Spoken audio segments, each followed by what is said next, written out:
Well, the world has a growing population, and many of those people, indeed the bottom billion or 2 billion, have a quality of life which is quite abysmal. They lack the basic resources, even enough food, no electricity, etc.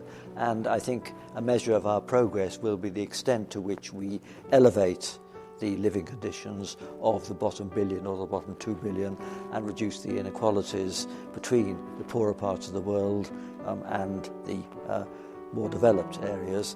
And at the same time, I would hope that we should reduce the inequalities within the developed countries, because they are going to be socially corrosive if they're allowed to continue. Of course, we have to ask how important a part of life is work.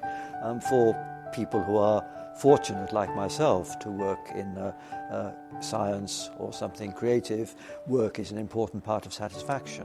Whereas you've got to accept that for many people, the intrinsic satisfaction they derive from their work is limited, and so the important thing is to ensure they have a good lives for themselves and their family, and that they have security and they have dignity and respect. And one of the worries, of course, is that the euphemism that's used of talking about flexibility in the labour market is another way of saying there's less security for the average worker.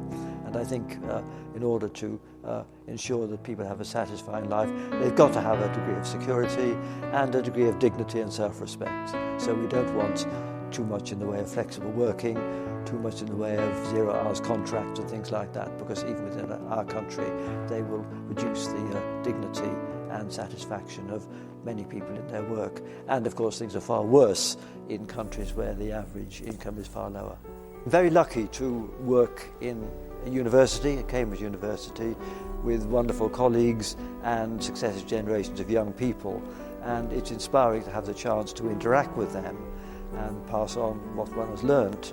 And I'm encouraged also that the younger generation is, unsurprisingly perhaps, more concerned about long-term issues of the climate and environment, because many of those people who are now in school may live to the end of this century, even into the 22nd century, and naturally they care about what conditions would be like then.